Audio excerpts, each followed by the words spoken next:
FA 계약을 여러 구단 하셨잖아요. 네.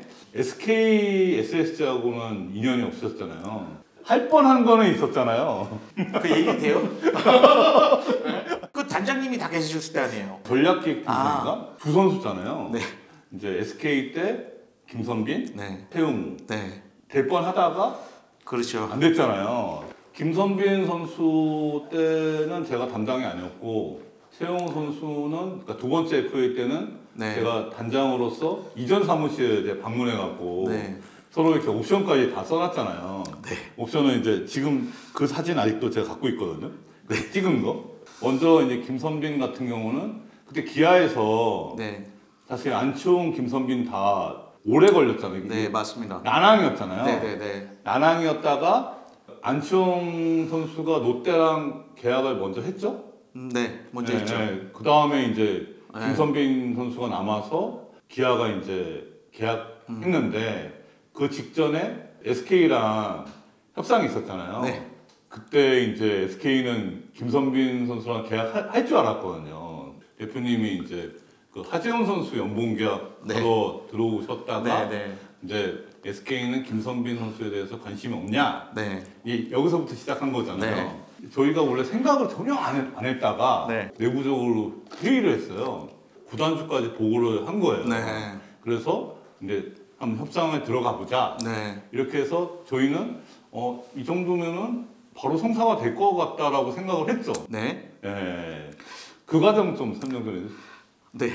이게 제가 한 번도 외부에 얘기해 본 적이 없는 네. 내용이에요. 정말. 근데 조금 야구계에서는 좀 알려주는 게. 그 전에 제가 얘기한 건 네. 아니고요. 그 당시에 김선빈 선수가 많이 알려졌던 대로 몸값이 처음에 되게 낮았는데 오르게 된 게 안치홍 선수 롯데에 뺏기는 바람에 기아에서 김선빈 선수한테 어쩔 수 없이 투자를 했다라고 잘못 알고 계신 분들이 많아요. 절대 그게 아니었어요. 물론 그 당시에 되게 좀 전체적으로 FA 시장이 안 좋았어요. 네, 그 해가. 네, 그 해가 네. 전준우 선수 그렇고 네. 안치홍 선수 그렇고 김선빈 선수 그렇고 그때 그렇게 안 좋은 상황에서도 그나마 많이 올라서 계약을 했던 이유는 SK였어요. 그렇죠. 네. 많은 분들이 그 내용을 모르고 계세요. 그러니까 그래서 네. 아까 대표님이 네. 에이전트가 몸값 부풀리기 절대 아니다. 그러시잖아요. 네. 그러니까 이게 김선빈 같은 경우는 그거잖아요. 몸값 올리셨잖아요. 근데 그거는 몸값을 인위적으로 몸값을 인위적이죠. 아니죠. 그 네. 몸값을 올렸다기보단 타구단에 관심이 생긴 거죠. 그게 그거죠. 사실 SK가 레버리지 효과였잖아요. 그 당시에. 네. 그게 몸값 올린 거죠. 네. 그렇죠. 네. 근데 이제 인정하시네. 네. 김선빈 선수가 SK에서 그 당시에 관심이 있었다는 내용을 많은 분들은 모르세요.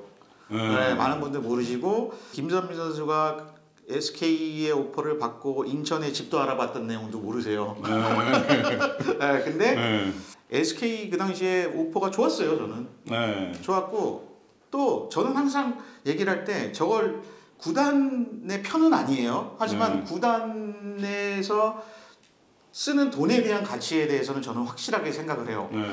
어쨌든 FA 보상금 있잖아요. 그렇죠. 그러면 4억이라고 쳐도 12억, 3억이라고 해도 9억이에요. 네. 그러면 그 FA 보상금까지 합친다면 SK의 오퍼는 많이 컸죠. 많이 큰 오퍼였어요. 근데 결정은 제가 하는 게 아니에요. 결정은 선수가 하는 거죠.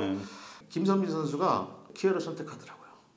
그러니까 근데 그 이유는 딱 두 가지였어요. 나는 광주 팬들을 떠날 수 없다. 저는 솔직히 조금 그래도 돈이 더 많이 주면 갈 수 있는 거 아니야? 에이전트니까 저는 최선의 금액을 저는 얘기해 줄 수 있는 거잖아요. 그랬는데 단호하게 그냥 거기서 남겠습니다라고 해서 기아랑 계약을 하게 됐어요. 김선빈 때 그랬고 그 다음에 최웅. 이 최용우 선수도 네. 관심이 있다는 내용을 거의 모를 거예요. 관심이 있었다는 내용을. 그것도 비슷한 과정인데 네. 그때 대표님이 구단 사무실에 와서 그때 하재훈이었나요? 누구 선수 네. 연봉 계약 때문에 들어왔다가 저한테 최용호 선수 관심 없냐? 네. 그래서 그때까지 전혀 생각 안 했다가 생각해보니까 이것도 괜찮은 방법이겠다라고 생각한 거죠. 사실 그 당시에 제가 최주환 플러스 한 명을 더 계약을 하려고 그러니까 외부 영입을 하려고 했는데 원래 생각했던 선수가 조금 조건이 안 맞을 것 같았고 그 다음에 이제 최영호 선수를 말씀하시니까 검토한 거죠. 네네. 그게 추신수 선수 선복 전이었죠. 전이죠. 네네네. 네. 두 번째 FA 때. 네, 두 번째 FA 때. 네. 그때 유승민 단장님이랑 얘기할 때 저는 그 시점에서부터 저는 앞에 계셔서 드리는 말씀인데요. 정말 존경하게 됐어요. 정말 이분 진짜 일 잘하신다. 이게 진짜 농담 아니라 그때 이 FA 계약을 하는 이 단장님의 이 행동과 이 방법들을 보고 우리나라도 저렇게 일하는 사람이 있구나. 되게 직선적이세요. 안 돌려서 얘기해요. 왜 잰다 그러죠? 샷머니 뭐 한다고. 근데 전혀 없으세요. 저는 깜짝 놀란 게 한미일 제가 수많은 단장님들을 만나봤는데 약간 미국 스타일이랑 좀 비슷하셨어요. 밤에 전화 오셔가지고 나 최영호 갑니다. 와 저는 보통은 관심이 있어도 엄청 가거든요. 네, 보통은 그래요. 왜? 우리가 그냥 오버하는 것 같은 내가 지금 미치고 들어가는 거 아니야? 이런 생각들을 많이 하시는데 그렇지 결코 그렇지 않아요. 차라리 그게 더 단장님은 저는 되게 당황스러웠어요. 갑니다 최영호. 좀 뭐지? 내가 어떤 스탠스를 해야 돼? 그리고 그 다음날 사무실로 오셨어요. 저를 못 움직이게 해요. 사무실로 오시고 어디서 집 어디냐고 나한테 물어봐서 그래서 이렇게 FA 계약을 하시는 분이 계시구나 저는 그때 감탄했어요. 솔직히 어떤 단장님인지 관심 없어요. 왜 계약이 안 되는지가 관심이 있지. 그러니까 그게 참 인연이 안 된 게 뭐였냐면 금요일날 오후 늦게 그때 이제 오셔갖고 저한테 얘기를 했는데 그러니까 저도 전혀 생각하지 않은 아이디어라 갖고 고민하고 이제 보고를 했죠. 그게 저녁 시간이었어요. 그때 사장님이 다음날 만나서 얘기하자. 그래서 사장님 집 쪽으로 가서 미팅을 했어요. 최영호 선수 영입에 대해서. 그게 토요일이죠. 그러면서 토요일날 오전에 이제 구단 컨펌까지 딱 받고 그 다음에 이제 제가 찾아뵌 거죠. 사무실로. 돌이켜 보면은 금요일날 끝냈어야 돼요. 사실 금요일날 끝냈어야 되는데 생각을 해봐야 돼 갖고 다음날 해서 좀 이게 타이밍이 안 맞았다.